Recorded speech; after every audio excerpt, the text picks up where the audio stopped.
32 ਪੌੜੀਆਂ ਹੁਣ ਤੱਕ ਸ਼ਰਵਣ ਕਰ ਚੁੱਕੇ ਹਾਂ ਸ੍ਰੀ ਜਪਜੀ ਸਾਹਿਬ ਦੀਆਂ ਅਤੇ 33ਵੀਂ ਪੌੜੀ ਵਿੱਚ ਸਤਿਗੁਰੂ ਮਹਾਰਾਜ ਬਖਸ਼ਿਸ਼ ਕਰ ਰਹੇ ਨੇ ਸਾਡੇ ਤੇ।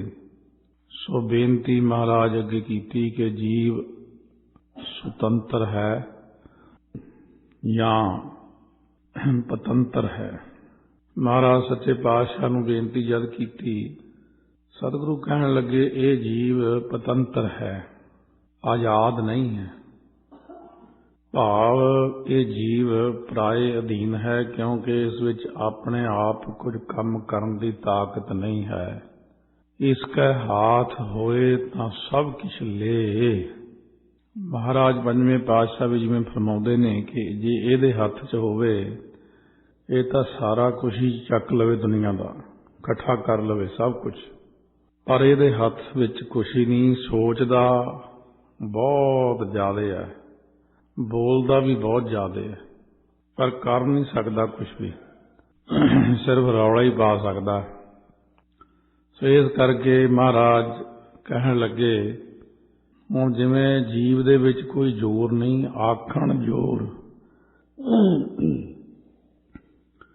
ਪਹਿਨ ਤੋਂ ਭਾਵ ਆਖਣ ਜ਼ੋਰ, ਚੁੱਪੈ ਨਹਿ ਜ਼ੋਰ। ਨਹਿ ਅੱਖਰ ਦੇਲੀ ਦੀਪਕ ਹੈ, ਦੋਨੋਂ ਪਾਸੇ ਲੱਗਣਾ। ਨਹਿ ਆਖਣ ਜ਼ੋਰ। ਇਹ ਜਿਹੜਾ ਬੰਦਾ ਹੈ ਇਹਦੇ ਵਿੱਚ ਕਿਸੇ ਵੇਦ ਸ਼ਾਸਤਰ, ਸਿਮਰਤੀਆਂ, ਪੁਰਾਣ ਕੁਰਾਨ ਆਦਿ ਗ੍ਰੰਥਾਂ ਦੇ ਆਖਣ ਦਾ ਜ਼ੋਰ ਨਹੀਂ, ਕੋਈ ਗੱਲ ਕਰਨ ਦਾ ਜ਼ੋਰ ਨਹੀਂ ਹੈ। ਮਹਾਰਾਜ ਆਪ ਹੀ ਫਰਮਾਉਂਦੇ ਨੇ ਕਿ ਆਖਣ, ਵੇਖਣ, ਬੋਲਣ, ਚੱਲਣ, ਜੀਵਨ ਮਰਨਾ ਧਾਤ, ਹੁਕਮ ਸਾਜ ਹੁਕਮਾਂ ਵਿੱਚ ਰੱਖੈ, ਨਾਨਕ ਸੱਚਾ ਆਪ। ਪਰਮੇਸ਼ਰ ਦੀ ਸੱਤਾ ਤੋਂ ਬਿਨਾਂ ਕੋਈ ਸੁਭਾਵਿਕ ਗੱਲ ਦੇ ਆਖਣ ਦਾ ਵੀ ਜ਼ੋਰ ਇਹਦੇ 'ਚ ਨਹੀਂ ਹੈ। ਸੋ ਕਿਸੇ ਕਾਰਨ ਕਰਕੇ ਜਦ ਜ਼ੁਬਾਨ ਬੰਦ ਹੋ ਜਾਂਦੀ ਹੈ ਤਦੋਂ ਵੀ ਇਹਦੇ ਵਿੱਚ ਕਿਸੇ ਗੱਲ ਕਰਨ ਦਾ ਬਲ ਨਹੀਂ ਹੁੰਦਾ। ਆਪਣੀ ਤਾਕਤ ਨਾਲ ਇਹ ਕੁਝ ਵੀ ਨਹੀਂ ਆਖ ਸਕਦਾ। ਅਸਲ ਵਿੱਚ ਜੋ ਹੁਕਮ ਹੁੰਦਾ, ਜੋ ਬੋਲਣਾ ਹੁੰਦਾ, ਉਹ ਵੀ ਅਧੀਨਗੀ ਜੀ ਬੋਲਦਾ। ਜਿਵੇਂ ਕੁੰਭਕਰਨ ਕਾਫੀ ਵੱਡਾ ਸੀ, ਉਹਨੇ ਸੋਚਿਆ ਕਿ ਤਪੱਸਿਆ ਕਰਕੇ ਕਿਉਂ ਨਾ ਮੈਂ ਵੀ ਵਰ ਲੈ ਲਵਾਂ ਬ੍ਰਹਮਾ ਤੋਂ, ਵੀ 6 ਮਹੀਨੇ ਜਾਗਾਂ ਤੇ 1 ਦਿਨ ਸੌਵਾਂ। ਸੋ ਉਧਰ ਤਪੱਸਿਆ ਕਰਨ ਬਹਿ ਗਿਆ। ਬ੍ਰਹਮਾ ਨੇ ਸੋਚਿਆ ਜੇ ਇਹਨੇ ਵਰ ਲੈ ਲਿਆ ਇਹ ਦੁਨੀਆ ਨੂੰ ਤੰਗ ਬਹੁਤ ਕਰੂ, ਦੈਂਤ ਬਿਰਤੀ ਹੈ ਅਤੇ ਖਾਂਦਾ ਵੀ ਬਹੁਤ ਹੈ, ਫਿਰ ਲੋਕਾਂ ਨੂੰ ਪਰੇਸ਼ਾਨ ਕਰੇਗਾ, ਇਹਦੇ ਨਾਲੋਂ ਤਾਂ ਸੁੱਤਾ ਹੀ ਚੰਗਾ। ਉਸ ਵਕਤ ਜੋ ਜ਼ੁਬਾਨ ਦੇ ਉੱਤੇ ਕੰਮ ਕਰਦੀ ਹੈ ਸੁਰਸਤੀ, ਬੁੱਧੀ ਤੇ ਬੈਠਦੀ ਹੈ, ਇਹ ਉਹਨੂੰ ਕਹਿ ਦਿੱਤਾ ਕਿ ਤੂੰ ਜਦੋਂ ਵਰ ਮੰਗੇਗਾ ਤਾਂ ਉਹਦੀ ਜ਼ੁਬਾਨ ਤੇ ਬੁੱਧੀ ਤੇ ਕੰਟਰੋਲ ਕਰ ਲਈ ਜਾ ਕੇ। ਜਿਹੜੀ ਗੱਲ ਉਹਨੇ ਕਹਿਣੀ ਆ ਪੁੱਠੀ ਕਹਾ ਦੀ ਹੁਣ ਤੋਂ, ਨਹੀਂ ਇਹ ਬੰਦਾ ਤੰਗ ਕਰੇਗਾ ਦੁਨੀਆ ਨੂੰ। ਜਦੋਂ ਤਪੱਸਿਆ ਪੂਰੀ ਹੋਣ ਤੇ ਬ੍ਰਹਮਾ ਪ੍ਰਗਟ ਹੋਏ, ਵਰ ਮੰਗਿਆ, ਸਰਸਤੀ ਨੇ ਸਾਰਾ ਚੱਕਰ ਹੀ ਘੁਮਾ ਦਿੱਤਾ। ਕੁਛ ਬ੍ਰਹਮਾ ਜੀ ਨੇ ਕਾਹਲੀ ਪਾਤੀ ਆ ਕੇ, ਹਾਂ ਵੀ ਜਲਦੀ ਦੱਸ ਕੀ ਵਰ ਮੰਗਣਾ, ਛੇਤੀ ਦੱਸ। ਇਹਨੂੰ ਵੀ ਕਾਹਲੀ ਪਾਤੀ ਹੈ, ਕਾਹਲੀ ਜੀ ਕਹਿੰਦਾ 6 ਮਹੀਨੇ ਸੌਵਾਂ, 1 ਦਿਨ ਜਾਗਾਂ। ਕਹਿੰਦੇ ਠੀਕ ਹੈ ਤਥਾਸਤੂ, ਇਸੇ ਤਰ੍ਹਾਂ ਹੀ ਹੋਵੇਗਾ। ਬਾਅਦ 'ਚ ਸੋਚਿਆ ਵੀ ਤਾਂ ਪੁੱਠਾ ਮੰਗ ਲਿਆ। ਮੰਮਾ ਜੀ ਕਹਿਣ ਲੱਗੇ ਹੁਣ ਤਾਂ ਹੋ ਗਈ ਗੱਲ, ਬਸ ਹੁਣ 6 ਮਹੀਨੇ ਸੌਇਆ ਕਰੇਗਾ, 1 ਦਿਨ ਜਾਗਿਆ ਕਰੇਗਾ। ਭਾਵੇਂ ਉਹ ਕਿੰਨਾ ਹੀ ਬਲੀ ਸੀ, ਬਹੁਤ ਜ਼ਿਆਦਾ ਬਲੀ ਹੋਣ ਕਰਕੇ ਵੀ ਜ਼ੁਬਾਨ ਏਡੀ ਲੰਬੀ ਉਹਦੀ, ਦੈਂਤ ਬਿਰਤੀ, ਪਰ ਫਿਰ ਵੀ ਉਹਦਾ ਆਖਣ ਵਿੱਚ ਜ਼ੋਰ ਨਹੀਂ ਚੱਲਿਆ। ਇਸ ਕਰਕੇ ਮਹਾਰਾਜ ਕਹਿੰਦੇ ਨੇ ਜ਼ੁਬਾਨ ਜਿਹੜੀ ਹੈ ਇਹ ਵੀ ਪ੍ਰਮਾਤਮਾ ਦੇ ਹੱਥ ਵੱਸ ਹੀ ਹੈ। ਪ੍ਰਮਾਤਮਾ ਜੋ ਚਾਹੇ ਇਨਸਾਨ ਤੋਂ ਬੁਲਵਾ ਸਕਦਾ। ਜੇ ਪੁੱਠਾ ਬੁਲਾਉਣਾ ਪੁੱਠਾ ਵੀ ਬੁਲਵਾ ਸਕਦਾ, ਸਿੱਧਾ ਬੁਲਾਉਣਾ ਸਿੱਧਾ ਵੀ ਬੁਲਵਾ ਸਕਦਾ। ਸਾਡੀ ਜ਼ੁਬਾਨ ਵੀ ਪ੍ਰਮਾਤਮਾ ਦੇ ਹੱਥ ਵਿੱਚ ਹੀ ਹੈ। ਵਾਹਿਗੁਰੂ ਚਾਹੇ ਤਾਂ ਬੰਦੇ ਤੋਂ ਨਾਮ ਜਪਾ ਸਕਦਾ, ਵਾਹਿਗੁਰੂ ਚਾਹੇ ਤਾਂ ਨਾਮ ਇੱਕ ਵਾਰੀ ਵੀ ਨਹੀਂ ਕਹਿ ਸਕਦਾ। ਸੋ ਇਸ ਕਰਕੇ ਸਾਰੀ ਪੌੜੀ ਦਾ ਭਾਵ ਹੈ ਕਿ ਵਾਹਿਗੁਰੂ ਵਿੱਚ ਧਿਆਨ ਕੇਂਦਰਿਤ ਕਰੀਏ, ਉੱਥੇ ਧਿਆਨ ਲੈ ਕੇ ਜਾਈਏ ਪ੍ਰਮਾਤਮਾ 'ਚ, ਤਾਂ ਕਿ ਆਪਾਂ ਸਮਝ ਸਕੀਏ ਕਿ ਸਭ ਕੁਝ ਵਾਹਿਗੁਰੂ ਹੀ ਕਰਨਹਾਰ ਨੇ। ਇਸ ਤਰ੍ਹਾਂ ਕਰਨ ਦੇ ਨਾਲ ਆਪਾਂ ਨੂੰ ਦੁਨੀਆ ਬਾਰੇ ਵੀ ਚਾਨਣ ਹੋ ਜਾਂਦਾ ਕਿ ਕੋਈ ਬੰਦਾ ਬਹੁਤ ਕੁਝ ਬੋਲਦਾ, ਕੋਈ ਕੁਝ ਬੋਲਦਾ, ਕੋਈ ਰਾਤ ਦਿਨ ਨਿੰਦਾ ਕਰੀ ਜਾਂਦਾ, कोई रात दिन उस्तत करी जाता, ये किसी दे कुछ वस भी नहीं। चुप है नहन जोर। हुण बंदे दे अंदर चुप करन दा बल भी नहीं। जिन्हां नूं बहुत बोलण दी आदत पई हुंदी है, जे उन्हां नूं जोर ला लईए कि चुप कर जाओ, वो चुप नहीं हो सकते। कि नहीं कोई कोशिश करे कि जुबान जिहड़ी है चलदी ही रहिंदी इंसान दी, भावें उहनूं 7 दरवाजियां 'च बंद कर दईए फिर भी उहदी जुबान चलदी रहिंदी है। इस करके चुप भी वाहिगुरू दे हुक्म अनुसार ही जीव हुंदा। तां महाराज सच्चे पातशाह फरमाउंदे ने जोर ना मंगण। फिर बंदे दे अंदर मंगण दा जोर भी नहीं, बल नहीं, किसी थां तो मंगना जां फिर ऐसा मंगना जिवें सो एक ब्राह्मण नियम नाल शिव जी दे मंदिर जा के पूजन करदा सी। एक जुलाहा रोज उत्थे पत्थर मारिया करदा सी, क्योंकि वो कमतिया सी। एक दिन बहुत बरसात होने करके ब्राह्मण नूं आलस हो गया, अज की जाना, चलो मींह बड़ा पै रहा। पर वो जिहड़ा बंदा दूजा सी रोड़े मारन वाला, वो पक्का रहा। जदों इहदा देखिया भी शरधा बड़ी है इस बंदे दी, भावें पत्थर ही मारदा आके, कहण लगे मंग की मंगदा, असीं तेरे ते खुश हां। कहंदे मेरियां 1000 बाहां ला दिओ। हुण ये तां सोचिया नहीं भी 1000 बाहां इन्ने क शरीर ते कित्थे लग जाणगीਆਂ, पर हुण देना भी सी, वर दे भी दिता उन्हां ने। पर देखण नूं दूरों इउं लगे कि 1000 बांह जद देखी ते देखण नूं लगे कि निरी बला तुरी आउंदी कोई। पिंड दे लोकां ने समझिया कि पानी दे विच दी कोई बला लंघी आ रही, उन्हां ने रोड़े मार मार के मार दिता उहनूं। सो इस करके कोई अभ्यास करन बैठिया बंदा, उहदी पत्नी, उहदा पुत्तर जदों प्रगट होए देवता, कहण लगे इस्त्री मैं सुंदर स्वरूप वाली हो जावां, राजकुमारियां दी तरह लग्गां। कहण लगे इसे तरह ही हो जाएगा। सो उस वक्त राजा जंगल विचों लंघ रहा सी, उहने उहनूं कोल बिठाया, ये राजकुमारी बना लई राणी। बंदे नूं बड़ा गुस्सा आया। देवता जदों उहदे कोल गया, कहण लग्या तेरी इच्छा। कहण लग्या मेरी पत्नी नूं नखिद्ध जूनी च पा दिओ, सूरी आदक बना दिओ। ਉਹ ਘੁਰ ਕਰਨ ਲੱਗੀ, ਰਾਜੇ ਨੇ ਸੁੱਟ ਦਿੱਤੀ, ਸੋਚਿਆ ਕੋਈ ਬਲਾ ਹੈ। ਫਿਰ ਲੜਕੇ ਨੂੰ ਪੁੱਛਿਆ, ਲੜਕਾ ਕਹਿਣ ਲੱਗਿਆ ਮੇਰੀ ਮਾਂ ਜੈਸੀ ਸੀ ਵੈਸੀ ਹੀ ਬਣਾ ਦਿਓ। ਮੰਗਿਆ ਵੀ ਪਰ ਰਹਿ ਗਏ ਵੀ ਖਾਲੀ, ਜ਼ੋਰ ਨਾ ਮੰਗਣ। ਸੋ ਇਸ ਕਰਕੇ ਮੰਗਣ ਵਿੱਚ ਵੀ ਕਿਸੇ ਦਾ ਜ਼ੋਰ ਨਹੀਂ। ਜੇ ਬਹੁਤ ਸਤਿਗੁਰੂ ਖੁਸ਼ ਹੁੰਦੇ ਨੇ, ਮੰਗ ਵੀ ਕੀ ਮੰਗਦਾ ਸਿੱਖਾ। ਸਿੱਖ ਜੇ ਮੰਗ ਲਏ ਮਿਹਨਤਾ ਜੀ ਖੁੱਲੀ ਮਾਇਆ ਦੇ ਦਿਓ, ਪਦਾਰਥ ਦੇ ਦਿਓ। ਮਹਾਰਾਜ ਕਹਿੰਦੇ ਲਓ ਮੰਗਣ ਦਾ ਵੀ ਜ਼ੋਰ ਹੀ ਨਹੀਂ ਹੈ। जब तुठे ही सी सच्चे पातशाह तो बहुत वड्डी दात, नाम की दात मिल सकती सी। भाई गोपाले ने जपजी साहब का पाठ सुनाया। महाराज कहन लगे मन के अंदर सोचा गुरता गद्दी ही दे दी इहनूं। जदों सतगुरु महाराज ने गोडा चुक्या, अखीरलियां पौड़ियां ते पाठ सी। भाई गोपाले ने मंझ धारी हुई सी कि मैनूं जिहड़ा नवां घोड़ा आया 1.25 ਲੱਖ दा ते 1.25 ਲੱਖ दी उहदे उत्ते काठी आ, वो दे देण महाराज। सतगुरु महाराज ने जो गोडा चुक्या, इन्हें संकल्प कर लिया कि महाराज तो पता नहीं चले ने उठ के। सतगुरु तो गुरता गद्दी देण लई खड़े होण लगे सी। यानी जपजी साहब की इन्नी वड्डी महानता दर्शाई महाराज ने। पर फिर सतगुरां ने अपना गोडा थले कर लिया। जदों सिख ने भोग पाया, गुरु साहब हस के कहण लगे असीं तां अज तैनूं दीन दुनिया का तख्त देण लगे सी, तू सिर्फ घोड़े ते ही आ गया। बस महाराज कहने असल विच मंगण विच भी किसी का जोर नहीं, उन्हें जिन्नी की सोझी हुंदी है उन्ने ढंग नाल ही मंग। हुण जी परमात्मा भी प्रगट हो जे, बच्चे दे मूहरे खड़ के आखे बोल बच्चा की चाहिदा, बच्चे ने कहना मैनूं तां चॉकलेट चिप्स चाहिदे ने। बच्चा तां इन्ना की मंग सकदा, जां वधिया खिडौणा दे दो जी मैनूं तां, क्योंकि उहनूं इन्नी सोझी नहीं है कि मैं मंगना की है। इसे तरह जिहड़े मनुक्खां दी उमर भावें वड्डी हो जावे, हुंदे बच्चियां वर्गे ही ने, वो भी परमात्मा तो कुछ बहुता नहीं मंग सकते। मंगण विच भी सोझी हुंदी है कि की मंगना। जिन्हां ने मंग लिया नामदान, सिक्खी दान, उन्होंने समझो छड्डिया ही कुछ नहीं मंगण तो, सब कुछ ही मंग लिया उन्होंने। ये 2 चीज़ां ही वड्डियां मंगण विच, बाकी तां सारियां चीज़ां तुच्छ ही ने।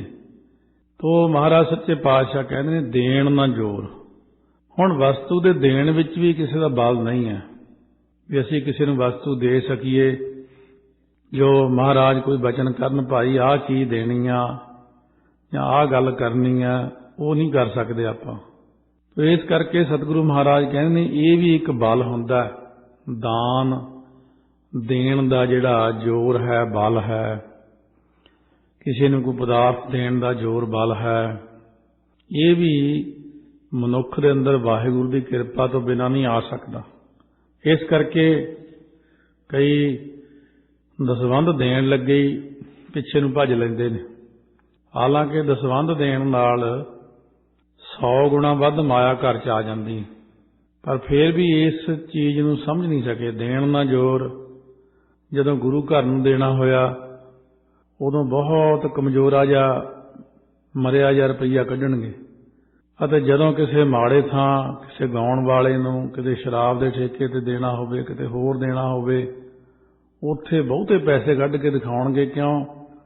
ਇਹ ਵੀ ਸੋਝੀ ਨਹੀਂ ਹੈ ਇਨਸਾਨ ਨੂੰ ਕਿ ਮੈਂ ਪੁੰਨ ਕਰਮ ਬੀਜਣ ਵੇਲੇ ਤਾਂ ਮਰਿਆ ਜਿਹਾ ਨੋਟ ਕੱਢ ਕੇ ਅੱਗੇ ਰੱਖਿਆ, ਅਤੇ ਜਦੋਂ ਮਾੜਾ ਕੰਮ ਕਰਨਾ ਸੀ ਉਦੋਂ ਬਹੁਤ ਜ਼ਿਆਦਾ ਮਾਇਆ ਨੂੰ ਪਾਪਾਂ ਵਿੱਚ ਤਬਦੀਲ ਕਰ ਲਿਆ। ਇਸ ਕਰਕੇ ਸਤਿਗੁਰੂ ਕਹਿੰਦੇ ਕੋਈ ਵੀ ਚੀਜ਼ ਦੇਣ ਵਿੱਚ ਜ਼ੋਰ ਨਹੀਂ ਇਨਸਾਨ ਦਾ।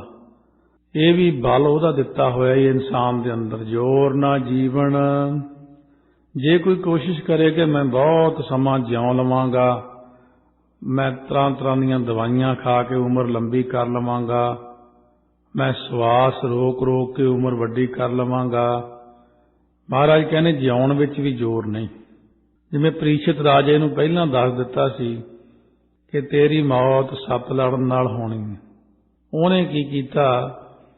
ਪਾਣੀ ਦੇ ਵਿੱਚ ਆਪਣਾ ਘਰ ਬਣਾ ਲਿਆ ਸ਼ੀਸ਼ੇ ਦਾ। ਚਾਰੇ ਪਾਸਿਓਂ ਜਿੱਥੋਂ ਮੱਖੀ ਵੀ ਆਉਂਦੀ ਦਿਖੇ, ਕੀੜੀ ਵੀ ਆਉਂਦੀ ਦਿਖੇ। ਸੋ ਉਸ ਵਕਤ ਜਦੋਂ ਇਹਨਾਂ ਨੇ ਗੰਗਾ ਦੇ ਵਿੱਚ ਘਰ ਬਣਾਇਆ, ਭਾਗਵਤ ਦਾ ਪਾਠ ਸੁਖਦੇਵ ਮੁਨੀ ਤੋਂ ਕਰਾਇਆ। ਉਹ ਜਿਹੜਾ ਮਾਲੀ ਫੁੱਲ ਲੈ ਕੇ ਗਿਆ ਸੀ, ਉਹਦੇ ਫੁੱਲਾਂ ਦੇ ਵਿੱਚ ਮੱਖੀ ਬਣ ਕੇ ਤੱਛਕ ਨਾਗ ਬੈਠ ਗਿਆ ਅੰਦਰ, ਕਿਉਂਕਿ ਇੱਛਾ ਧਾਰੀ ਸੱਪ ਰੂਪ ਤਬਦੀਲ ਕਰ ਲੈਂਦਾ ਆਪਣਾ। ਤੱਛਕ ਨਾਗ ਹੁੰਦਾ ਤਾਂ ਸਾਰਾ 6 ਇੰਚੀ ਹੈ, 5 ਇੰਚੀ ਸੋਨੇ ਰੰਗਾ ਸੱਪ ਹੁੰਦਾ, ਉੱਡ ਕੇ ਡੰਗ ਮਾਰਦਾ। ਰੂਪ ਤਬਦੀਲ ਕਰਨ ਲੱਗਿਆਂ ਦੇਰ ਨਹੀਂ ਲਾਉਂਦਾ, ਮੱਖੀ ਬਣ ਕੇ ਫੁੱਲਾਂ 'ਚ ਬੈਠ ਗਿਆ। ਜਦ ਭੋਗ ਪਿਆ, ਪ੍ਰੀਸ਼ਿਤ ਰਾਜੇ ਨੂੰ ਫੁੱਲ ਦਿੱਤੇ, ਫੁੱਲ ਸੁੰਘਣ ਲੱਗਿਆ। ਸੁੰਘਦਿਆਂ ਸਾਰ ਤੱਛਕ ਨਾਗ ਨੇ ਉਹਦੇ ਨੱਕ 'ਚ ਡੰਗ ਮਾਰਿਆ, ਸਵਾਸ ਹੀ ਖਿੱਚ ਲਏ ਸਾਰੇ।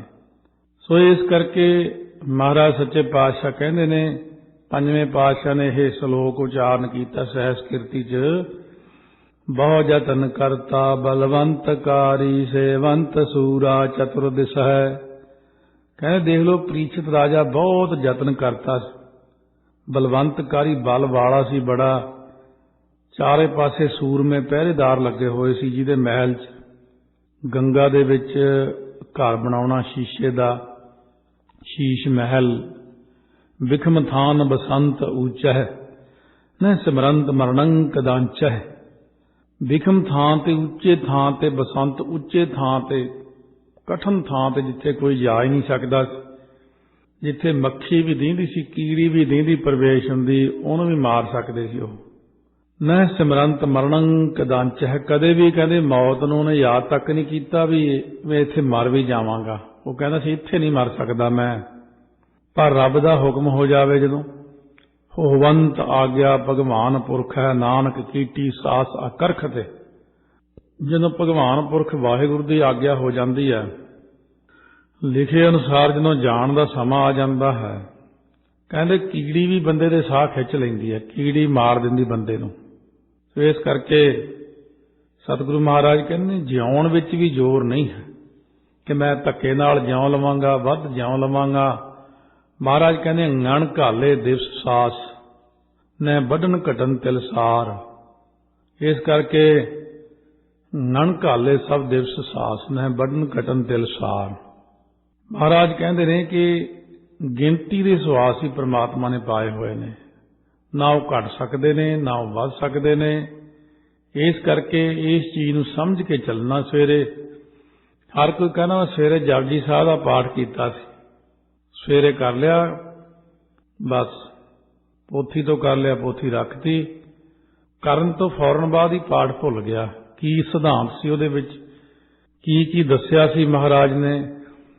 जपजी साहब पढ़ लेना ही काफ़ी नहीं, ਉਹਦੀਆਂ ਜਿਹੜੀਆਂ ਵਿੱਚ ਹਦਾਇਤਾਂ ਦਿੱਤੀਆਂ ਸੀ ਮਹਾਰਾਜ ਨੇ, ਜੋ ਜੋ ਦੱਸਿਆ ਸੀ ਆਹ ਕੰਮ ਕਰਨੇ ਨੇ, ਆਹ ਨਹੀਂ ਕਰਨੇ, ਆਹ ਹੋ ਸਕਦਾ ਨਹੀਂ ਹੋ ਸਕਦਾ।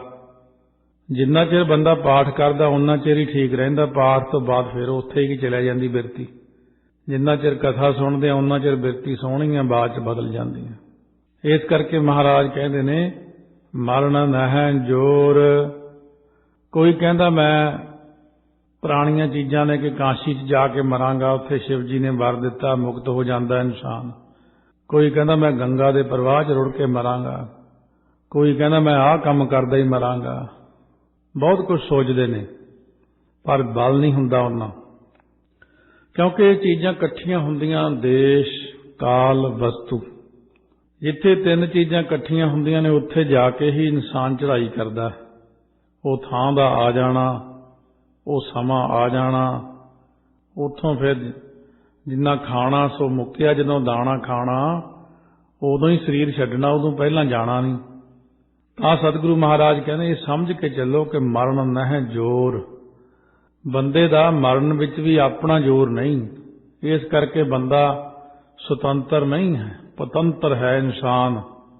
ਤਾਂ ਮਹਾਰਾਜ ਸੱਚੇ ਪਾਤਸ਼ਾਹ ਸਾਨੂੰ ਬਖਸ਼ਿਸ਼ ਕਰਕੇ ਦੱਸਦੇ ਗੁਰੂ ਨਾਨਕ ਦੇਵ ਜੀ ਕਿ ਜ਼ਿੰਦਗੀ ਦਾ ਸਿਧਾਂਤ ਕੀ ਆਪਣਾ। ਜੋਰ ਨਾ ਰਾਜ ਮਾਲ ਮਨ ਸੋਰ। ਹੁਣ ਮਨੁੱਖ ਵਿੱਚ ਆਪਣੇ ਆਪ ਰਾਜ ਮਾਲ ਦੀ ਪ੍ਰਾਪਤੀ ਦਾ ਵੀ ਬਲ ਨਹੀਂ। ਜੋਰ ਦਾ ਮਤਲਬ ਬਲ, ਅਤੇ ਆਪਣੇ ਆਪ ਰਾਜ ਮਾਲ ਦੇ ਮਨ ਸੋਰ ਤਿਆਗਣ ਦਾ ਵੀ ਜ਼ੋਰ ਬਲ ਨਹੀਂ। ਜਾਂ ਕਹਿੰਦੇ ਮਨ ਦੇ ਸ਼ੋਰ ਸ਼ਰਾਬੇ ਦੇ ਤਿਆਗਣ ਤੇ ਗ੍ਰਹਿਣ ਕਰਨ ਦਾ ਵੀ ਇਸ ਵਿੱਚ ਬਲ ਨਹੀਂ। ਜਾਂ ਭਾਵ ਅਰਥ ਇਹ ਹੈ ਕਿ ਜੋਰ ਨਾ ਰਾਜ ਮਾਲ। ਬੰਦਾ ਰੌਲਾ ਪਾਉਂਦਾ ਮੈਂ ਰਾਜ ਲੈਣਾ, ਮੈਂ ਮਾਲ ਧਨ ਪ੍ਰਾਪਤ ਕਰ ਲੈਣਾ, ਕਹਿੰਦੇ ਇਹ ਮਨ ਦਾ ਹੀ ਸ਼ੋਰ ਹੈ। ਮਨ ਹੀ ਰੌਲਾ ਪਾਉਂਦਾ, ਉਹ ਹੈ ਕੁਛ ਨਹੀਂ, ਮਿਲ ਨਹੀਂ ਸਕਦਾ ਤੈਨੂੰ, ਕਿਉਂਕਿ ਤੇਰੇ ਕਰਮਾਂ ਵਿੱਚ ਲਿਖਿਆ ਹੀ ਨਹੀਂ ਹੋਇਆ। ਜਦ ਕਰਮਾਂ 'ਚ ਹੀ ਨਹੀਂ ਲਿਖਿਆ ਹੋਇਆ ਕਿ ਨਹੀਂ ਕੋਈ ਕਹੇ ਕਿ ਮੈਂ ਬਣ ਜਾਵਾਂਗਾ, ਮੈਂ ਕੁਛ ਨਹੀਂ ਹੋ ਸਕਦਾ। ਇਹ ਤਾਂ ਪ੍ਰਮਾਤਮਾ ਨੇ ਜਿਸ ਨੂੰ ਬਣਾਉਣਾ ਉਸੇ ਨੇ ਬਣਨਾ, ਜਿਹਦੇ ਮਸਤਕ ਉੱਤੇ ਲਿਖਿਆ ਹੋਇਆ। ਸੋ ਇਸ ਕਰਕੇ ਬਹੁਤ ਸਾਲ 20 ਸਾਲ ਪੁਰਾਣੀ ਗੱਲ ਹੋਊਗੀ ਜਾਂ 25 ਸਾਲ। ਸੋ ਜਿਵੇਂ ਪੰਜਾਬ ਦੇ ਵਿੱਚ ਕੋਈ MLA ਸੀ, ਉਹਨੂੰ ਕਹਿੰਦੇ ਮਿਨਿਸਟਰ ਬਣਿਆ ਵੀ ਤੈਨੂੰ ਮੁੱਖ ਮੰਤਰੀ ਹੁਣ ਬਣਾਉਣਾ ਸੀ। ਉਹਦੀ ਇੱਕ ਲੱਤ ਛੋਟੀ ਸੀ ਥੋੜੀ ਜਿਹੀ, ਕਹਿੰਦਾ ਦੂਜੀ ਲੱਤ ਦਾ ਆਪਰੇਸ਼ਨ ਕਰਕੇ ਉਨੀ ਹੱਡੀ ਘਟਾ ਕੇ ਬਰਾਬਰ ਜਿਹਦਾ ਬਣ ਜਾਣਾ ਤਾਂ ਕਿ ਮੁੱਖ ਮੰਤਰੀ ਤੁਰਦਾ ਸੋਹਣਾ ਲੱਗੂਗਾ। ਉਹ ਕਿਤੇ ਅੰਮ੍ਰਿਤਸਰ ਸਾਹਿਬ ਗੁਰੂ ਤੇਗ ਬਹਾਦਰ ਹਸਪੀਟਲ 'ਚ ਆਪਰੇਸ਼ਨ ਕਰਾਉਣ ਲੱਗਿਆ। ਸੋ ਉੱਥੇ ਹੀ ਕੋਈ ਗਲਤੀ ਹੋ ਗਈ, ਡਾਕਟਰਾਂ ਪਾਸੋਂ ਰਿਐਕਸ਼ਨ ਹੋ ਗਿਆ ਕੋਈ, ਉਹ ਉੱਥੇ ਹੀ ਚੜ੍ਹਾਈ ਕਰ ਗਿਆ। ਉਹ ਮਨ ਦੇ ਖੁਆਬ ਵਿੱਚ ਹੀ ਲੈ ਕੇ ਚਲਿਆ ਗਿਆ। ਇਹ ਤਾਂ ਹੁਣ ਦੀਆਂ ਗੱਲਾਂ ਨੇ। ਪੁਰਾਣੇ ਸਮੇਂ ਵਿੱਚ ਵੀ ਇਸੇ ਤਰ੍ਹਾਂ ਹੀ ਬੜਿਆਂ ਨੇ ਜ਼ੋਰ ਲਾਇਆ ਮੈਂ ਰਾਜਾ ਬਣ ਜਾਵਾਂ, ਮੈਂ ਬਣ ਜਾਵਾਂ, ਪਰ ਮਨ ਦਾ ਹੀ ਰੌਲਾ। ਪਰਮਾਤਮਾ ਹੀ ਜਿਹਨੂੰ ਬਣਾਵੇ ਸੋ ਬਣਦਾ। ਜੋਰ ਨਾ ਸੁਰਤੀ ਗਿਆਨ ਵਿਚਾਰ। ਹੁਣ ਮਹਾਰਾਜ ਕਹਿੰਦੇ ਸੁਰਤੀ ਜਿਹੜੀ ਵੇਦਾਂ ਦੇ ਗਿਆਨ ਦਾ ਵਿਚਾਰਨ ਦਾ ਵੀ ਕਿਸੇ 'ਚ ਬਲ ਨਹੀਂ। ਬਲ ਜਿਹੜਾ ਦਿਮਾਗ ਬੁੱਧੀ ਦਾ ਹੈ ਇਹ ਵੀ ਪਰਮਾਤਮਾ ਦੇ ਅੰਦਰ ਜੋਤ ਕਰਕੇ ਹੀ ਹੈ। ਜਦੋਂ ਅੰਦਰੋਂ ਜੋਤ ਨਿਕਲ ਜਾਂਦੀ ਮੁਰਦੇ ਵਿੱਚ, ਇਹ ਤਾਂ ਨਹੀਂ ਕਿ ਦਿਮਾਗ ਆਪਾਂ ਕੱਢ ਲਿਆ, ਉਹਦੀ ਬੁੱਧੀ ਕੱਢ ਲਈ, ਸਭ ਕੁਛ ਅੰਦਰ ਹੀ ਹੁੰਦਾ। ਪਰ ਜਿੱਤਾ ਹੁੰਦਾ ਜ਼ੋਰ ਪਰਮਾਤਮਾ ਦੀ ਜੋਤ ਨੇ। ਇਸ ਕਰਕੇ ਜੋਤ ਹੀ ਕੰਮ ਕਰਦੀ ਹੈ। ਮਹਾਰਾਜ ਸੱਚੇ ਪਾਤਸ਼ਾਹ ਕਹਿੰਦੇ ਨੇ ਸੁਰਤੀ ਤੋਂ ਭਾਵ ਜਿਹੜੇ ਵੇਦਾਂ ਦੇ ਪੜ੍ਹਨ ਦਾ ਵੀ ਇਹ ਜ਼ੋਰ ਨਹੀਂ, ਅਤੇ ਸਰੂਪ ਗਿਆਨ ਦੀ ਪ੍ਰਾਪਤੀ ਦਾ ਵੀ ਇਹਦੇ ਜ਼ੋਰ ਨਹੀਂ, ਕਿਉਂਕਿ ਸੁਰਤੀ ਲਾਉਣ ਦਾ ਵੀ ਜ਼ੋਰ ਨਹੀਂ। ਝੂਠੀ ਅਤੇ ਸੱਚੀ ਚੀਜ਼ ਦੇ ਵਿਚਾਰਨ ਦਾ ਵੀ ਇਹ 'ਚ ਜ਼ੋਰ ਨਹੀਂ। ਸ੍ਰੇਸ਼ਟ ਪ੍ਰੀਤੀ ਧਾਰਨ ਦਾ ਵੀ ਇਹਦੇ 'ਚ ਜ਼ੋਰ ਨਹੀਂ। ਪਰਮਾਤਮਾ 'ਚ ਬਿਰਤੀ ਲਾਉਣ ਦਾ ਵੀ ਜ਼ੋਰ ਨਹੀਂ। ਕਈ ਕਹਿਣਗੇ ਮੈਂ ਬਿਰਤੀ ਸੁਰਤੀ ਲਾਉਣੀ ਆ, ਮੇਰੀ ਲੱਗਦੀ ਨਹੀਂ ਸੁਰਤੀ ਹੋਰ ਹੀ ਪਾਸੇ ਚਲੀ ਜਾਂਦੀ ਹੈ। ਸੋ ਮਹਾਰਾਜ ਸੱਚੇ ਪਾਤਸ਼ਾਹ ਕਹਿੰਦੇ ਸੁਰਤੀ ਵੀ ਵਾਹਿਗੁਰੂ ਦੀ ਕਿਰਪਾ ਨਾਲ ਹੀ ਲੱਗਦੀ ਹੈ, ਜਦੋਂ ਉਹਦੀ ਮਿਹਰ ਹੁੰਦੀ ਹੈ। ਸੋ ਇਹ ਕਈ ਅਸੂਲ ਹੁੰਦੇ ਨੇ, ਜਿਵੇਂ ਪਰਮਾਤਮਾ ਦਾ ਭਜਨ ਕਰਨ ਵੀ ਬੈਠਣਾ, ਕੋਈ ਨਿਤਨੇਮ ਕਰਨ ਬੈਠਣਾ, ਸਿਮਰਨ ਕਰਨ ਬੈਠਣਾ, ਕੁਛ ਵੀ ਕਰਨਾ ਹੈ, ਕਥਾ ਕੀਰਤਨ ਹੈ, ਭਗਤੀ ਹੈ, ਨਿਤਨੇਮ ਹੈ, ਨਾਮ ਦਾ ਅਭਿਆਸ ਕਰਨ ਬਹਿਣਾ। ਪਹਿਲਾਂ ਅਰਦਾਸ ਕਰਨੀ ਹੈ, ਛੋਟੀ ਜੀ ਅਰਦਾਸ, ਸੂਖਮ ਜੀ ਅਰਦਾਸ, ਕਿਉਂਕਿ ਐਸੇ ਤਜਰਬੇ ਬਹੁਤੇ ਮਹਾਂਪੁਰਸ਼ਾਂ ਨਾਲ ਹੀ ਮਿਲਦੇ ਨੇ ਕਿ ਇਹ ਚੀਜ਼ਾਂ ਕਿਵੇਂ ਕਰੀਦੀਆਂ, ਆਹ ਕਿਵੇਂ ਕਰੀਦੀਆਂ। ਇਹ ਚੀਜ਼ਾਂ ਸੰਤ ਬਾਬਾ ਹਰਨਾਮ ਸਿੰਘ ਜੀ ਪਾਸੋਂ ਬਹੁਤ ਮਿਲੀਆਂ। ਜਦ ਉਹਨਾਂ ਨੇ ਕਦੇ ਆਉਣਾ, ਮਹਿਤੇ ਜੋੜ ਮੇਲੇ ਤੇ ਵੀ ਆਉਣਾ, ਉਦੋਂ ਮੇਰੀ ਡਿਊਟੀ ਲੱਗਦੀ ਸੀ ਉਹਨਾਂ ਤੇ, ਵੀ ਉਹਨਾਂ ਨੂੰ ਜਲ ਪਾਣੀ ਛਕਾਉਣਾ, ਉਹਨਾਂ ਦੀ ਸੇਵਾ ਕਰਨੀ। ਸ਼ੌਂਕ ਵੀ ਸੀਗਾ ਸੰਤ ਮਹਾਤਮਾ ਦੀ ਸੇਵਾ ਕਰਨ ਦਾ। ਸੋ ਉਹਨਾਂ ਨੇ ਜਿਸ ਆਸਣ ਤੇ ਰਹਿਣਾ, ਅਸੀਂ ਉੱਥੇ ਬੈਠੇ ਰਹਿਣਾ। ਉਹਨਾਂ ਨੇ ਜੇ ਕੋਈ ਚੀਜ਼ ਮੰਗਣੀ, ਲਿਆਉਣੀ, ਸੇਵਾ ਕਰਨੀ, ਇਸ਼ਨਾਨ ਕਰਾਉਣਾ। ਤੜਕੇ 2 ਵਜੇ ਗਰਮ ਪਾਣੀ ਦੀ ਲੋੜ ਗਰਮ ਪਾਣੀ, ਠੰਡੇ ਦੀ ਲੋੜ ਠੰਡਾ ਪਾਣੀ। ਫਿਰ ਦੁਪਹਿਰੇ ਜੇ ਪ੍ਰਸ਼ਾਦਾ, ਸਵੇਰ ਦਾ ਪ੍ਰਸ਼ਾਦਾ ਛਕਦੇ ਤਾਂ ਥੋੜ੍ਹੀ ਦੇਰ ਆਰਾਮ ਕਰਨ ਤੋਂ ਬਾਅਦ ਆਪਾਂ ਫਿਰ 15 ਕੁ ਮਿੰਟ ਹੁਣ ਸਿਮਰਨ ਨਾ ਕਰ ਲਈਏ, ਚਲੋ ਕਰ ਲਈਏ ਜੀ।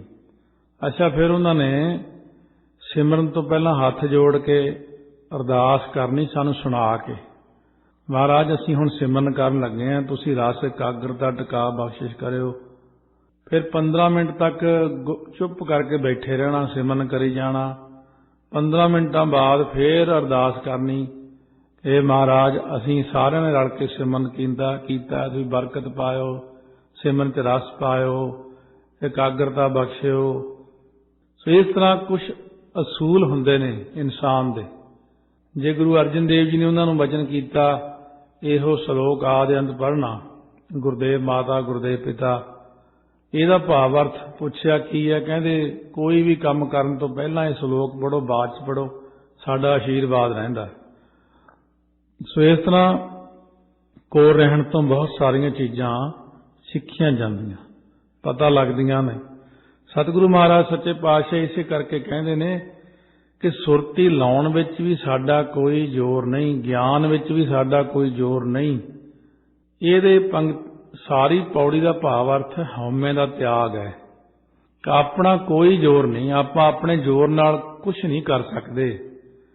ਆਪਣੇ ਜ਼ੋਰ ਨਾਲ ਆਪਾਂ ਉੱਠ ਕੇ ਇੱਥੇ ਤੱਕ ਵੀ ਨਹੀਂ ਆ ਸਕਦੇ, ਇਹ ਵੀ ਸਤਿਗੁਰੂ ਹੀ ਲੈ ਕੇ ਆਉਂਦੇ ਨੇ। ਆਪੇ ਸੰਗਤ ਸਦ ਬਹਾਲੈ, ਆਪੇ ਵਿਦਾ ਕਰਾਵੈ। ਸੰਗਤ ਵਿੱਚ ਵੀ ਲਿਆਉਣਾ ਗੁਰਾਂ ਦੀ ਕਿਰਪਾ ਨਾਲ ਹੀ ਹੁੰਦਾ। ਇਹ ਸਭ ਗੁਰੂ ਸਾਹਿਬ ਦੀ ਕਿਰਪਾ ਹੀ ਹੁੰਦੀ ਹੈ। ਹਰ ਚੀਜ਼ ਵਿੱਚ ਕਿਰਪਾ ਜਾਣੋ, ਮਹਾਰਾਜ ਦੀ ਕਿਰਪਾ ਹੈ। ਉਹਨਾਂ ਦੀ ਕਿਰਪਾ ਨਾਲ ਹੀ ਅਸੀਂ ਇੱਥੇ ਆਏ ਹਾਂ, ਕਿਰਪਾ ਨਾਲ ਬੈਠੇ ਹਾਂ, ਕਿਰਪਾ ਨਾਲ ਹੀ ਕਥਾ ਸੁਣ ਰਹੇ ਹਾਂ, ਕਿਰਪਾ ਨਾਲ ਹੀ ਕਥਾ ਕਰ ਰਹੇ ਹਾਂ।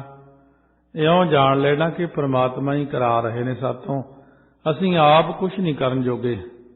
ਜੋਰ ਨਾ ਜੁਗਤੀ ਛੁਟੈ ਸੰਸਾਰ, ਕਿਸੇ ਜੁਗਤੀ ਕਰਕੇ ਸੰਸਾਰ ਤੋਂ ਛੁੱਟਣ ਦਾ ਵੀ ਕਿਸੇ 'ਚ ਜ਼ੋਰ ਨਹੀਂ। ਬਹੁਤ ਸਾਰੇ ਲੋਕ ਸੰਸਾਰ ਨੂੰ ਸਰੀਰ ਕਰਕੇ ਵੀ ਛੱਡਣਾ ਚਾਹੁੰਦੇ ਨੇ ਕਿ ਮੈਂ ਆਤਮ ਹੱਤਿਆ ਕਰ ਲਵਾਂ, ਉਹ ਵੀ ਜ਼ੋਰ ਨਹੀਂ। ਨਹੀਂ ਮਰਨਾ ਤਾਂ ਨਹੀਂ ਮਰਨਾ, ਫਿਰ ਵੀ ਬਚ ਜਾਂਦਾ।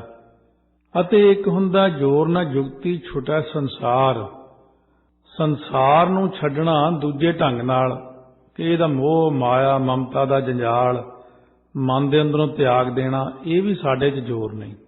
ਲੋਕ ਤਰ੍ਹਾਂ ਤਰ੍ਹਾਂ ਦੀਆਂ ਜੁਗਤੀਆਂ ਕਰਦੇ ਨੇ, ਸ਼ਾਸਤਰਕ ਜੁਗਤੀਆਂ, ਮਨ ਦੀਆਂ ਜੁਗਤੀਆਂ, ਵਿਹਾਰਕ ਜੁਗਤੀਆਂ ਦੀ ਪ੍ਰਾਪਤੀ ਦਾ ਵੀ ਕਿਸੇ ਜ਼ੋਰ ਨਹੀਂ। ਸੰਸਾਰ ਦੇ ਛੁੱਟਣੇ ਦਾ ਕੋਈ ਜ਼ੋਰ ਨਹੀਂ। ਮਹਾਰਾਜ ਕਹਿੰਦੇ ਨੇ ਵੀ ਜ਼ੋਰ ਨਹੀਂ ਹੈ। ਪਰ ਜੇ ਹੁਣ ਕਹੇ ਕਿ ਹਾਂ ਮੇਰੇ 'ਚ ਜ਼ੋਰ ਹੈ, ਮੈਂ ਕਰ ਸਕਦਾ, ਸਿੱਧ ਕਹਿਣ ਲੱਗੇ ਕੋਈ ਨਹੀਂ ਕਰ ਸਕਦਾ, ਕਹਿੰਦੇ ਨਹੀਂ। ਜੇ ਕੋਈ ਕਰ ਸਕਦਾ ਹੋਵੇ ਤਾਂ ਕਰ ਸਕਦਾ, ਪਰ ਨਹੀਂ ਕਰ ਸਕਦਾ। ਜੇ ਕੋਈ ਇਹ ਕਹੇ ਕਿ ਮੈਂ ਕਰ ਸਕਦਾ, ਤਾਂ ਸਤਿਗੁਰੂ ਕਹਿੰਦੇ ਜਿਸ ਹੱਥ ਜੋਰ ਕਰ ਵੇਖੈ ਸੋਏ। ਕਹਿੰਦੇ ਜਿਹਦੇ ਆਪਣੇ ਹੱਥ 'ਚ ਸੁਤੰਤਰ ਪੁਣੇ ਰੂਪੀ ਜੋਰ ਹੈ ਨਾ, ਬਲ ਹੈ, ਉਹ ਹੀ ਕੁਝ ਕਰਕੇ ਵੇਖ ਸਕਦਾ ਹੈ। ਮਹਾਰਾਜ ਜੀ ਆਪ ਕਹਿੰਦੇ ਨੇ ਸੁਖਮਨੀ ਸਾਹਿਬ ਦੇ ਪਾਠ 'ਚ, ਕਹੋ ਮਾਨੁਖ ਤੇ ਕਿਆ ਹੋਏ ਆਵੈ, ਜੋ ਤਿਸ ਭਾਵੈ ਸੋਈ ਕਰਾਵੈ। ਇਸ ਕੈ ਹਾਥ ਹੋਏ ਤਾਂ ਸਭ ਕਿਛ ਲੇ, ਜੋ ਤਿਸ ਭਾਵੈ ਸੋਈ ਕਰੇ। ਇਸ ਕਾ ਬਲ ਨਾਹੀਂ, ਇਸ ਹਾਥ ਕਰਨ ਕਰਾਵਨ ਸਰਬ ਕੋ ਨਾਥ। ਆਗਿਆਕਾਰੀ ਬਪਰਾ ਜੀਓ, ਜੋ ਤਿਸ ਭਾਵੈ ਸੋਈ ਫੁਨ ਥੀਓ। ਸੋ ਇਸ ਕਰਕੇ ਸਾਰਾ ਕੁਝ ਵਾਹਿਗੁਰੂ ਦੇ ਉੱਤੇ ਹੀ ਛੱਡ ਦਈਏ ਕਿ ਤੁਸੀਂ ਹੀ ਕਰਾਉਣ ਵਾਲੇ ਹੋ, ਸਭ ਕੁਝ ਤੁਸੀਂ ਆਪ ਹੀ ਕਰਾਉਣਾ ਹੈ। ਇਹ ਇੱਕ ਬੜੀ ਡੂੰਘੀ ਨੀਤੀ ਥਿਊਰੀ ਹੈ ਧਰਮ ਦੀ, ਜਿਹਨੂੰ ਸਮਝ ਜਾਣਾ ਹਰੇਕ ਬੰਦੇ ਦੇ ਵੱਸ ਦੀ ਗੱਲ ਨਹੀਂ। ਬਹੁਤ ਸੂਖਮ ਬੁੱਧੀ ਹੋਵੇ ਤਾਂ ਹੀ ਇਸ ਚੀਜ਼ ਨੂੰ ਬੰਦਾ ਸਮਝ ਸਕਦਾ। ਸੋ ਇਸ ਕਰਕੇ ਸਤਿਗੁਰੂ ਮਹਾਰਾਜ ਸੱਚੇ ਪਾਤਸ਼ਾਹ ਫਰਮਾਉਂਦੇ ਨੇ, ਨਾਨਕ ਉੱਤਮ ਨੀਚ ਨਾ ਕੋਏ। ਮਹਾਰਾਜ ਸੱਚੇ ਪਾਤਸ਼ਾਹ ਕਹਿੰਦੇ ਨੇ ਕਿ ਆਪਣੇ ਆਪ ਨਾ ਤਾਂ ਕੋਈ ਬੰਦਾ ਉੱਤਮ ਹੀ ਹੈ, ਨਾ ਕੋਈ ਨੀਚ ਬਣ ਸਕਦਾ। ਇਹ ਸਭ ਮਹਾਰਾਜ ਦੇ ਅਧੀਨ ਹੀ ਹੈ। ਜਾ ਕੀ ਛੋਤ ਜਗਤ ਕੋ ਲਾਗੈ, ਤਾਂ ਪਰ ਤੂੰ ਹੀ ਢਰੈ। ਨੀਚੈ ਊਚ ਕਰੈ ਮੇਰਾ ਗੋਬਿੰਦ, ਕਾਹੂ ਤੇ ਨਾ ਡਰੈ। ਊਚੇ ਤੇ ਨੀਚਾ ਕਰੈ, ਨੀਚ ਖਿਨ ਮਹਿ ਥਾਪੈ। ਕੀਮਤ ਕਹੀ ਨਾ ਜਾਈਐ, ਠਾकुर ਪ੍ਰਤਾਪੈ। ਜਿਤ ਕੋ ਲਾਇਆ ਤਿਤ ਹੀ ਲਗਾਨਾ, ਨਾ ਕੋ ਮੂੜ ਨਹੀਂ ਕੋ ਸਿਆਣਾ। ਨਾ ਕੋ ਮੂਰਖ ਨਾ ਕੋ ਸਿਆਣਾ, ਵਰਤੈ ਸਭ ਕੁਛ ਤੇਰਾ ਭਾਣਾ। ਨਾਨਕ ਉੱਤਮ ਨੀਚ ਨਾ ਕੋਏ। ਮਹਾਰਾਜ ਕਹਿੰਦੇ ਕੋਈ ਨਾ ਉੱਤਮ ਹੈ, ਨਾ ਕੋਈ ਨੀਚ ਹੈ। ਇਹ ਹੁਣ ਬ੍ਰਹਮ ਗਿਆਨ ਹੈ, ਇਸ ਨੂੰ ਬ੍ਰਹਮ ਗਿਆਨ ਕਹਿੰਦੇ ਨੇ। ਬ੍ਰਹਮ ਗਿਆਨੀ ਇਸ ਤੁਕ ਤੇ ਆਪਣੀ ਬਿਰਤੀ ਨੂੰ ਰੋਕ ਕੇ ਰੱਖਦਾ। ਇਸੇ ਕਰਕੇ ਉਹ ਕਿਸੇ ਦਾ ਛੇਤੀ ਕੀਤਿਆਂ ਗੁੱਸਾ ਨਹੀਂ ਕਰਦੇ। ਸਤਿਗੁਰੂ ਵੀ ਸਭ ਜਾਣਦੇ, ਸਤਿਗੁਰੂ ਤਾਂ ਹੈ ਹੀ, ਫਿਰ ਮਹਾਰਾਜ ਵੀ ਜਾਣਦੇ, ਤਾਂ ਹੀ ਉਹਨਾਂ ਨੂੰ ਪਤਾ ਹੁੰਦਾ ਕਿ ਇਹਦੇ ਵੱਸ ਤਾਂ ਕੁਝ ਵੀ ਨਹੀਂ ਹੈ। ਇਹ ਤਾਂ ਜਿਵੇਂ ਪਿੱਛੋਂ ਡੋਰੀ ਚੱਲਦੀ, ਜਿਵੇਂ ਲੇਖ ਲਿਖਿਆ, ਇਹ ਬੰਦਾ ਤਾਂ ਉਵੇਂ ਕੰਮ ਕਰਦਾ, ਇਹ ਵਿਚਾਰੇ ਦੇ ਕਿਹੜਾ ਕੁਝ ਵੱਸ 'ਚ ਹੈ। ਇਸ ਕਰਕੇ ਸਤਿਗੁਰੂ ਮਹਾਰਾਜ ਕਹਿੰਦੇ ਨੇ ਜੀਵਾਂ ਦੇ ਕਰਮ ਲਿਖੇ ਹੋਏ ਨੇ, ਜਿਵੇਂ ਜਿਵੇਂ ਲਿਖੇ ਹੋਏ ਭੁਗਤੀ ਜਾਂਦੇ ਨੇ।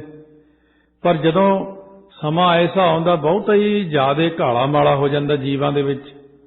ਜਦੋਂ ਦੇਖਣ ਹੁਣ ਬਿਲਕੁਲ ਹੀ ਤਾਣੀ ਉਲਝ ਗਈ ਜੀਵ ਦੀ, ਫਿਰ ਕੀ ਕਰਦੇ ਨੇ? ਜਦੋਂ ਤਾਣੀ ਉਲਝ ਜਾਂਦੀ ਹੈ, ਫਿਰ ਸੰਸਾਰ ਦੀ ਸਮਾਪਤੀ ਹੋਈ ਕਰ ਦਿੰਦੇ ਨੇ। ਕਹਿੰਦੇ ਹੁਣ ਤਾਂ ਠੀਕ ਹੀ ਨਹੀਂ ਰਹਿਣਾ ਕੰਮ, ਇਹਨਾਂ ਨੂੰ ਸਮਾਪਤ ਕਰਕੇ ਦੁਨੀਆ ਨਵੇਂ ਸਿਰੇ ਤੋਂ ਬਣਾ ਦਿੰਦੇ, ਫਿਰ ਬਣਾ ਦਿੰਦੇ ਨੇ।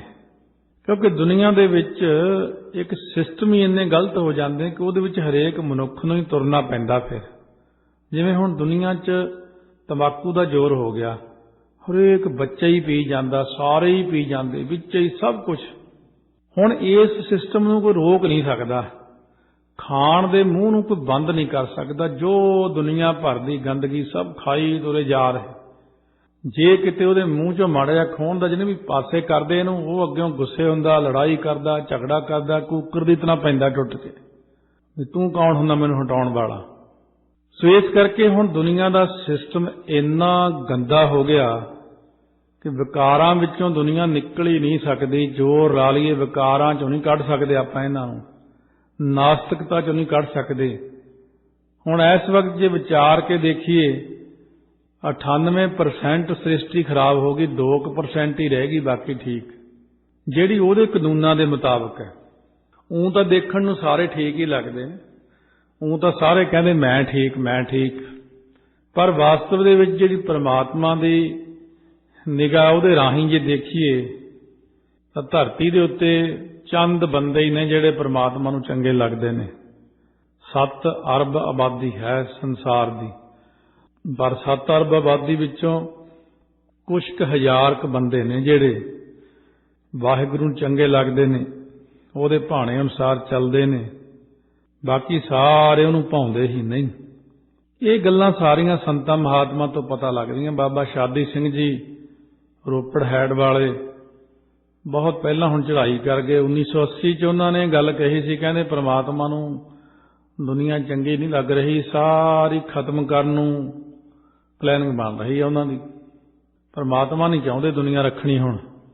ਪਰ ਸਾਰੇ ਸਾਧੂ ਸੰਤਾਂ ਨੇ ਬੇਨਤੀ ਕੀਤੀ ਗੁਰੂ ਨਾਨਕ ਦੇਵ ਜੀ ਨੂੰ, ਮਹਾਰਾਜ ਜਿਹੜੇ ਸਾਧੂ ਸੰਤ ਨੇ ਜਾਂ ਜਿਹੜੀ ਸੰਗਤ ਹੈ ਗੁਰੂ ਕੀ, ਜਿਹੜੇ ਨਾਮ ਜਪਣ ਵਾਲੇ, ਇਹਨਾਂ ਦਾ ਕੀ ਕਸੂਰ ਹੈ? ਕਹਿੰਦੇ 1 ਮਹੀਨੇ ਬਾਅਦ ਫਿਰ ਜਵਾਬ ਮਿਲਿਆ, ਚੰਗਾ ਜਿਹੜੀ ਸੰਗਤ ਹੈ ਸਾਧੂ ਸੰਤਾਂ ਮਹਾਤਮਾ ਦੀ, ਜਾਂ ਜਿਹੜੀ ਗੁਰੂ ਗ੍ਰੰਥ ਸਾਹਿਬ ਦੀ ਹਜ਼ੂਰੀ 'ਚ ਬਹਿਣ ਵਾਲੇ ਪੱਕੇ ਅਭਿਆਸੀ, ਨਾਮ ਦੀ ਕਮਾਈ ਕਰਨ ਵਾਲੇ, ਗੁਰੂ ਮਰਿਆਦਾ ਅਨੁਸਾਰ ਚੱਲਣ ਵਾਲੇ, ਉਹਨਾਂ ਦੀ ਰੱਖਿਆ ਕਰ ਲਵਾਂਗੇ। ਇੰਨੀ ਗੱਲ ਪਰਮਾਤਮਾ ਨੇ ਕਹਿੰਦੇ ਕਹੀ। ਉਹ ਬ੍ਰਹਮ ਗਿਆਨੀ ਸਨ, ਮਹਾਂਪੁਰਸ਼। ਇਸ ਕਰਕੇ ਪਰਮਾਤਮਾ ਨੂੰ ਸ੍ਰਿਸ਼ਟੀ ਨਹੀਂ ਭਾਉਂਦੀ। ਬਹੁਤ ਰੁਕਾਵਟਾਂ ਇਸੇ ਕਰਕੇ ਕਿਉਂਕਿ ਕੋਈ ਮਹਾਤਮਾ ਅਰਦਾਸ ਕਰ ਦਿੰਦਾ, ਫਿਰ ਥੋੜਾ ਜਿਹਾ ਆਪਾਂ ਨੂੰ ਟਾਈਮ ਮਿਲ ਜਾਂਦਾ ਵਿੱਚ, ਫਿਰ ਮਹਾਤਮਾ ਅਰਦਾਸ ਕਰ ਦਿੰਦਾ ਕੋਈ, ਫਿਰ ਸਮਾਂ ਅੱਗੇ ਥੋੜਾ ਜਿਹਾ ਹੋਰ ਵੱਧ ਜਾਂਦਾ ਆਪਣਾ। ਸੋ ਇਹ ਗੱਲ ਹੈ ਵਿਚਾਰਨ ਦੀ ਕਿ ਪ੍ਰਮਾਤਮਾ ਨੂੰ ਕੌਣ ਭਾਉਂਦਾ ਹੈ। ਸੋ ਇਸ ਕਰਕੇ ਸਈ ਤੁਧਨੋਂ ਗਾਵਨ ਜੋ ਤੁਧ ਭਾਵਨ ਰੱਤੇ ਤੇਰੇ ਭਗਤ ਰਸਾਲੇ, ਉਹੀ ਭਾਵੇਂ ਤੀਰਥ ਨਹਾਵਾਂ ਜੇ ਤਿਸ ਭਾਵਾਂ ਬਿਨ ਭਾਣੇ ਕੇ ਨਹਾਏ ਕਰੀ। ਭਾਉਣ ਦੀ ਗੱਲ ਹੈ ਸਾਰੀ।